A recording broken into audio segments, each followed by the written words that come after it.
Zenless Zone Zero reached almost an estimate of $100 million in revenue in just their first month of release, and people are surprised when they really shouldn't be. And in this video, I'm gonna explain why.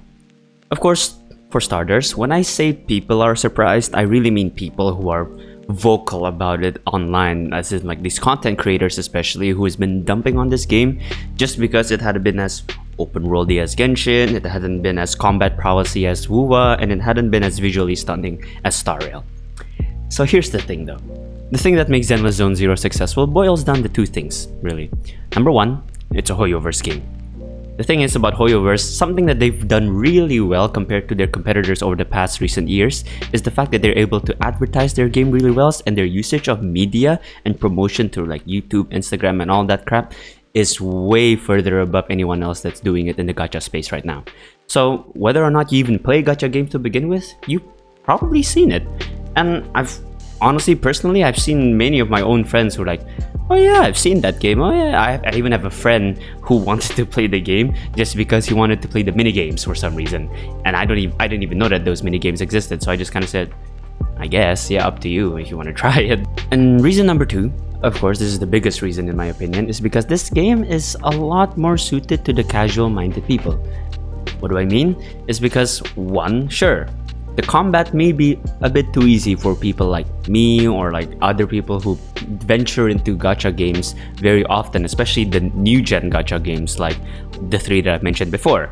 People would come into this game and be like, huh, okay, the combat is rather simplistic when it comes to general mechanics, because quite really you spend most of your time doing mouse oneing, you know. But this is great for the casual people because one, they don't have to try to figure out all these weird ass mechanics that when they're just trying to get into the game and chill. Meanwhile, the ones who complain about difficulty, saying that it's too easy and even hard mode is way too easy as well, well, they have half a point. Yes, the hard mode, I agree. Maybe for something called hard mode, it's way too easy. There's not much change between that and normal mode. But for people who are just sitting there, just trying to get through their day, playing chill games, the difficulty is just fine. Plus, that's early game. In mid game to end game, it ramps up pretty well because one, you get more enemies, more bosses that hits you way harder, that can actually smack you down if you're not careful about your combos and your dodges. And later on, you need to understand more of the mechanics in order to be able to use which one for which elites. So when it comes to casual player bases, and you have to understand that this is something that's way more entwined with what the market is really about. Because here, I get it.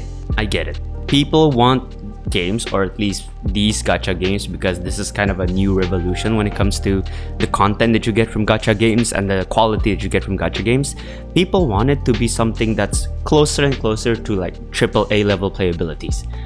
And while that is something that I also would like to see in some cases, I also understand the business side of it. Because here's the thing, like I said before, the casual player base, that is where the market is. People like maybe some of you content creators who's been lauding over difficulty, you're like 5% of the player base, and that's like generous. I'm saying that's really generous to say that's 5%, you know. The rest of it, they just want to play a game. They just think, oh, the character designs look neat. Oh, maybe the story is interesting. Oh, look at these cool colors and the mechanics and all that stuff. Let me just go through this real quick. They're not looking to find difficulty. They're looking to just play a game to have fun, because I think that's something that's completely lost these days with games, because people just want it to be harder, more content, more variety, more this, when you forget that games are meant to be fun.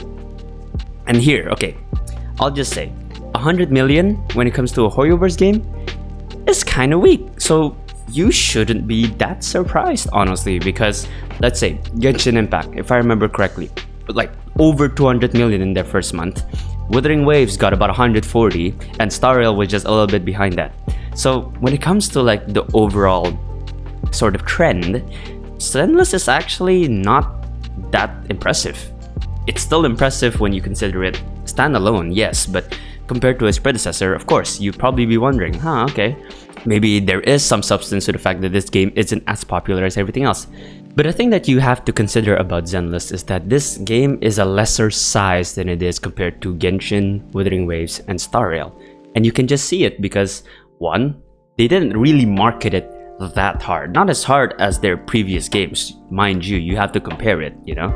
But other than that, it's also clear that this wasn't a project that was supposed to take the limelights in the front spot. This is supposed to be a project that sort of gives people more alternatives to what kind of games they want to play from their publishing studio. Because, okay, Genshin, open world. Open world takes a lot of time to play, you know? The exploration, especially if you consider the fact that sure, teleport waypoints are great, but there's still so many areas in Genshin itself that you need to basically fly or walk into. And then let's say Wuthering Waves, not everyone can do combat mechanics the way Wuthering Waves is putting it by.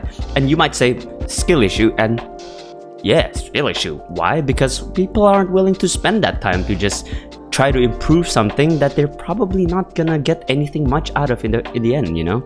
Because games are just games. Unless you're trying to be pro, trying to be a content creator who's actually really going through all the end game content, clearing it in like different shenanigans and all that, 1 HP clear or whatever, then there is no point for anyone to go past that extra ceiling, you know? People just want to stay in the game, play it as simply as possible, play it in a way that's most comfortable for them, be chill, and just be casual, you know? And this is where the fact that story, character design, and overall variety of the world and overall variety of the game options that they have comes in. Because not only is it great for people to have more options in terms of the amount of video games that they can choose to play, but I'm pretty sure Hoyoverse as a video game publishing studio will like to expand their ranges of games that they're doing. And what I mean by that is that they're gonna be trying to make large title series but also run the lighter titles on the side. Something like big publishing companies like Square Enix does. Like they'll do a big series like the Tomb Raider remake series, but then they'll run the sort of smaller scale stuff in the side that you might not even know that they're helping to run. Look at Power Wash Simulator, that's published by Square Enix. So I'm pretty sure this is gonna be the end game for something that Hoyoverse wants to do as well. So you're just gonna see this more often, where there will be big title series like Genshin or Star Rail from a publishing company, and then you'll have Zenless Zone Zero. And at this point, I think Honkai Impact 3rd is kind of like their lighter titles at this case, because it's gone to a more specific niche in terms of the gacha space. It's still gonna be a great game, but it's not gonna be the mainstay title that people will look to see when it comes to Hoyoverse these days. So when I see people like MTash say that he has no clue how games like Zenless Zone Zero get to the point that they are in. This month, this did 96 million at the launch. And my response to that is, I don't know how. Honestly, I don't know how.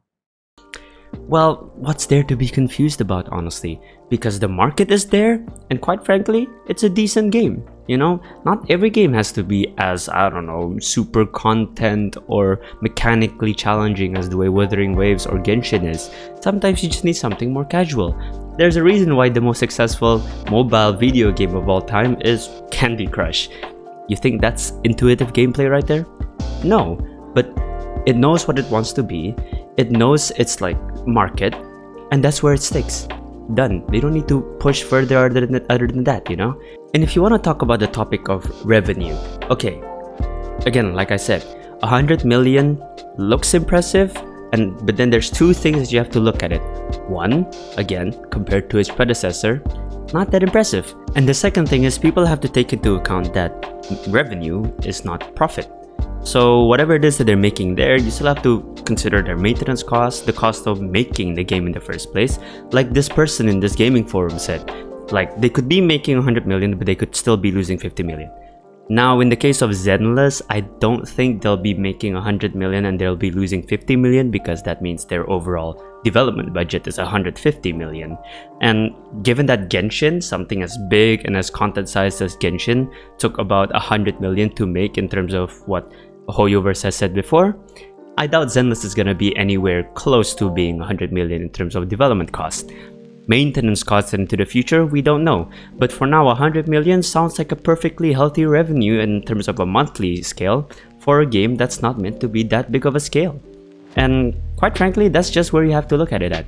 So if any one of you are still wondering how Zenless managed to get to where it is right now in this first month of release, then you really only need to know one thing. the casual player base. Trust me, there's such a huge market in that regards alone, and once you're able to tap into that market and find your place in it, boy, the amount of money to be found, player base size, and overall longevity of your product is insane. Again, I bring back Candy Crush. Like, wow, you know, the most successful mobile game app ever, and they create billions in terms of dollars, almost like maybe 20 something if I remember correctly. So that's how it is. People, like I said, I don't know why people are surprised. It's bound to happen. Again, it's Hoyoverse, something that they do better than most. Again, advertising and also the polish of their game. You go into their game, sure, you might have your normal optimization kind of issues, but once you start feeling the game, once you start going through the context of the game, you'll soon realize that this game is very fluid, basically very polished compared to like the rest of the competitors. Like if you try back then when you were playing Genshin and then you play like Tower of Fantasy, you'll feel like the very sort of jagged movement of Tower of Fantasy feel a bit like, oh, you're kind of sort of playing in low FPS. So again, it's just these little things that makes Hoyoverse a bit more superior when it comes to managing to tap into a player base and keeping their foot in there, because the casual player base is who they're eventually aiming for, you know. No other games is really going for that. They're really trying to make like a dedicated player base, when really you should go for the bigger market, because that's basic business. Market, demand, done. Now if you have 3 games that's basically fulfilling that, Genshin, Star Rail, and now Zenless Zone Zero, well, they're gonna be around for a long time. Like some people are already worried, like, oh my god, yeah, Zenless. Someone even said in that same forum, was like, oh, Zenless probably cost billions. I'm like, no game in existence cost billions to make, you know. They're always within the 100 million range if you're really going for it. And quite frankly, yes, server maintenance and all that'll be something you worry about, but overall, I'm pretty sure Hoyoverse is fine when it comes to being able to maintain their games. For those of you who know, they recently tried to invest in nuclear fission or something, so when it comes to money, I think they're fine, you know? So we shouldn't be too worried about them maintaining their games for now. That's about all I have to say. I think it's just such an interesting topic when people are, for some reason, confused, when things are just really obvious if you like look at it from like all standpoints, all viewpoints, you know. And yeah, I just wanted to talk about it. Let me know if you find this video interesting, and if you liked it, then please leave a like, and if you want to leave your thoughts, please do so in the comments down below. My name's Leafy, and until the next video, I'll see you next time. Sayonara.